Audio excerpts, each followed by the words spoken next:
안녕하십니까. IM부자 임부자입니다. 2020년 7월 14일 미국 기업 분석을 시작하겠습니다. 기업 분석은 기업 개요, 재무상태표, 손익계산서, 재무비율 분석, 기술적 분석 순으로 진행되겠습니다. 오늘 분석 대상 기업은 아날로그 디바이스입니다. 트레이딩 심벌은 ADI, 거래소는 나스닥입니다. 본 기업은 1965년 매사추세츠에서 설립되었습니다. 섹터는 테크놀로지, 인더스트리는 세미컨덕터, 반도체입니다. 베타 1.35, 회계연도 마감은 11월 2일입니다.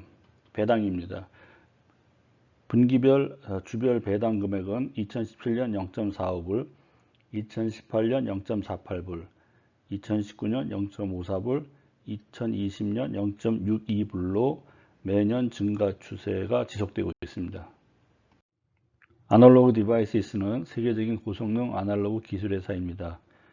이 회사는 신호처리 엔지니어링 기술을 보유하고 센서, 데이터 컨버터, 리니어 프로덕트, 선형 제품, 라디오 프리퀀시, 무선 주파수, 전력관리 제품과 신호처리 제품 등을 고객의 플랫폼에 결합시키는 기술을 보유하고 있습니다.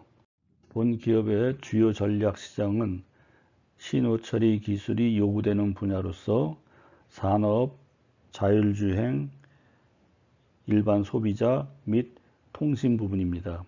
또한 응용 부분으로서는 팩토리 앤 프로세스 오토메이션, 그러니까 공장과 공장 자동화, 메디컬 이메이징 이퀴먼트, 의학 영상 장비, 인스트루먼트 테스트, 메저먼트 시스템, 측정기구, 또 에어로스페이스 디펜스 어플리케이션, 항공우주와 국방 분야 또는 와이어리스 인스트럭처, 오토노머스 비클 세이프티 시스템, 그러니까 자율주행 자동차 안전 시스템, 다음 그외에 가스 앤 일렉트릭 비클스 중에 응용되고 있습니다.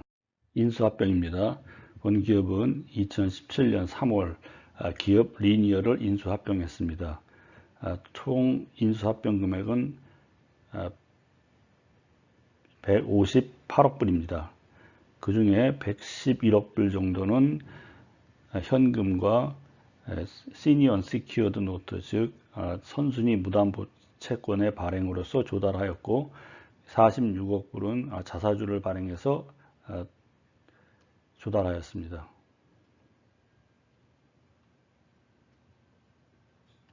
재무상태표입니다. 자산과 부채 자본을 분리해서 설명드리도록 하겠습니다. 재무상태표입니다. 2020년 5월 2일 반기 재무상태표를 보았을 때 2019년 11월 2일 대비하여서 큰 변화를 보이고 있지는 않습니다. 여기서 봐야 될 점은 아까 말씀드린 2017년도에 리니어라는 기업을 인수합병했습니다. 그래서 자산 부분에서 밑에 보라색으로 엷은 보라색으로 바탕색이 칠해져 있는 두 줄, 즉 굿윌과 인텐지블 어셋을 보시면은 2016년에서 17년 넘어가면서 자산이 이 두 개의 자산 부분이 크게 늘었습니다. 굿윌 같은 경우에는 16억 7천만 불, 16억 한 8천만 불 되는데 이것이 122억으로 늘었고, 그 다음에 인텐지블 어셋은 5억 4,900만 불인데 53억 불로 이렇게 늘었습니다. 그래서 그 굿윌 영업권이나 인텐지블 어셋, 즉 무형 자산 같은 경우에는 제3자로 매입한 자산에 대해서 이렇게 자산으로 처리되게 되어 있는데 여기서 그 크게 증가한 것이 이 인수합병 때문에 바로 증가한 것입니다. 그리고 그 위에 올라가시면 조달 부분 중에서 일부는 현금하고 그리고 그 선순위 무담보 채권을 발행해서 이 인수 자금을 마련했다라고 하는데 보시면은 캐시 앤 캐시 이퀴벌런트 맨 위에 줄에 있습니다. 여기 보시면은 2016년에는 40억 5,500만 불인데 이것이 2017년 들어서 10억 4,700만 불로 급격히 감소됐죠. 그래서 이 현금이 인출됐다는 겁니다. 그래서 인수 비용으로 사용되었다는 그런 표시가 되겠습니다. 네, 부채 및 자기자본입니다. 2019년 2월 11일 대비 2020년 5월 1일 비교해 봤을 때 전체적인 금액이나 각 비중은 큰 차이를 보이지 않고 있습니다. 여기서도 마찬가지로 그 인수합병 대금을 조달을 했는데요. 부채 부분에서는 롱텀 뎃, 장기채를 발행해서 한 것인데 그것은 2016년 장기채 채무 재무가 잔액이 17억 3,200만 불이었는데 2017년에 보시면 75억 5,100만 불로 크게 이렇게 증가한 것으로 나타나고요. 그럼 이건 한 8억 불 되나요? 그 다음에 자기 자본에서는 캐피탈 인 익세스 오브 파밸류입니다. 역시 여기도 이제 붉은색 바탕으로 이렇게 칠해져 있는데 여기서도 그 자사주를 발행한 것으로 나타나고 있습니다. 그래서 2026년 10월 29일 날 4억 200만 불이었던 것이 52억 5천만 불로 크게 증가한 걸로 이렇게 나타나고 있습니다. 그 다음 그 위에 이제 카먼 스탁인데 이건 그 5억 1천에서 6억 1천으로 이렇게 발행한 게 늘어났습니다. 그래서 여기도 보시면 앞에 말씀을 안 드렸지만은 1억 불 정도는 그 리니어사, 이 피인수 합병 대상 기업인 리니어의 그 직원들의 그 주식을 이렇게 맞바꿔준 1억 불어치를 맞바꿔준 그 부분이 여기서 이렇게 나타난 것으로 보입니다. 손익계산서입니다. 2017년 인수합병 이후에 레비뉴, 또 영업이익, 오퍼레이팅 인컴, 영업이익, 그 다음 넷인컴, 순이익이 2018년에 크게 증가한 것으로 나타나고 있습니다. 그러나 그 레비뉴 매출 같은 경우에는 2018년을 62억 2,400만 불로 정점을 찍고 2019년에는 59억 9천, 그다음에 2020년 5월 2일 반기로 봤을 때 55억 4천만 불까지 감소했습니다. 이와 비례해서 영업이익, 오퍼레이팅 인컴 쪽입니다.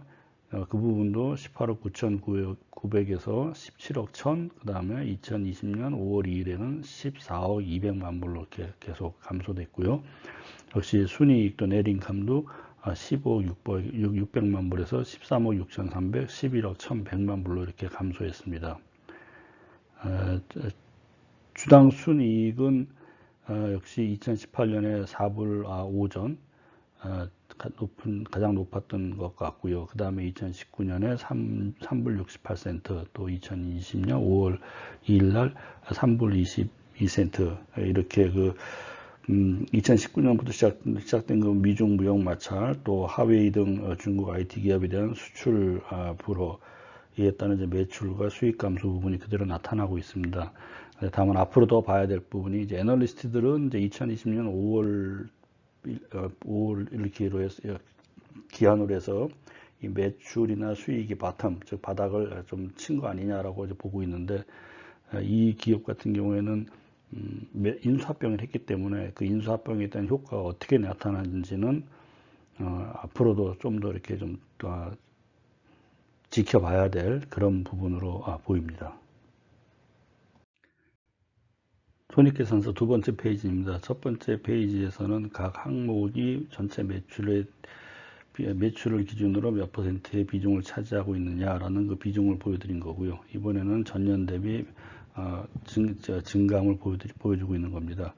그래서 2020년 5월 2일을 기준으로 봤을 때 레비뉴 매출은 전년 2019년 11월 2일 대비 마이너스 7.46%, 오퍼레이팅 인컴 영업이익은 마이너스 18.01, 그 다음 네트 인컴 역시 마이너스 18.44, 해서 이렇게 계속 감소, 작년 2019년 11월 2일 대비해서 감소한 것으로 이렇게 나타나고 있습니다. 파이낸셜 레이쇼, 재무비율 분석입니다. 첫 번째 수익성 분석입니다. 넷 프로핏 마진, 매출 순이익입니다. 2018년 24.21% 이후에 2020년 5월 2일 20.05%로 하락했습니다. 영업이익 오퍼레이팅 마진입니다. 30.52에서 25.30%로 하락했습니다. 이것은 뭐 시장과 그 외부 요인에 의해서 하락한 것은 이미 말씀드렸지만은, 이것이 뭐 기업의 경쟁력을 상실했다든지 해서 무슨 순이익, 그러니까 이익 창출 능력이 감소했다거나 그런 그 모습은 보이는 것이 없습니다. 다음은 총자산이익 ROA입니다. 5.21, 자기자본이익률 9.5% 이렇게 나타나고 있습니다. 유동성 비율입니다. 유동성 비율은 1.3배로 해서 2019년 11월에 1.32배, 물론 2018년보다는 2.01 대비 소폭 감소하였지만 아직도 1.30배를 유지하고 있습니다. 당좌 비율은 0.92. 그 다음 이제 현금 전환 비율은 138.791입니다. 그래서 크게 변화가 없이 131대를 그대로 이렇게 유지하고 있습니다. 예, 재무 비율 분석 두 번째 페이지입니다. 안정성 비율입니다. 총자산 부채 비율, 네트 어셋입니다. 45.71, 2020년 5월 2일 기준입니다. 그래서 2019년 18년 대비해서 45% 큰 변화 없습니다. 다음 데트 에코리 부채 비율 84.20, 역시 80%대에서 큰 변화 없습니다. 자기자본 대비 총자산 비율, 이것은 1.84, 1.83, 1.81에서 이것도 역시 1.8에서 큰 변화를 보이고 있지 않습니다. 이자 보상 비율은 time interest earned인데요. 이것은 영업이익을 이자 비용으로 나눈 것입니다. 그래서 2020년 5월 2일 역시 6.7배, 2020년, 2018년 대비해서 한 0.8 정도 빠졌습니다. 근데 6.7배면 뭐 양호한 숫자 같습니다. 그 다음에 이제 활동성 비율입니다. 그래서 리시버블 턴오버, 매출 채권 회전율 9.42, 역시 전년도, 전전년도 대비해서 역시 9.4%, 9.4배, 거의 큰 변화 없습니다. 다음 인벤토리 턴오버, 재고자산 회전율입니다. 이것이 2019년 3.24에서 2020년 5월 2일 기준 0.33으로 크게 내려왔는데요. 감소했는데 이런 데이터가 잘못 들어간 겁니다. 그래서 2020년 5월 2일은 3.23입니다. 그래서 큰 차이 없습니다. 그 다음은 총자산 회선율 역시 0.26, 27, 28 뭐 이 정도에서 계속 유지되고 있습니다. 그 다음 두폰 애널리시스입니다. 자기자본 순이익률 ROE 맨 밑에 보시면은 9.59%입니다. 근데 이제 그 원인이 어디 있는가 봤는데, 다른 데서는 뭐 이렇게 큰 변화가 없습니다. 근데 저기 net profit margin, 즉 매출 순이익률, 거기서 뭐 좀 하락을 했습니다. 그래서 거기에 기인한 것으로 이렇게 나타나고 있습니다.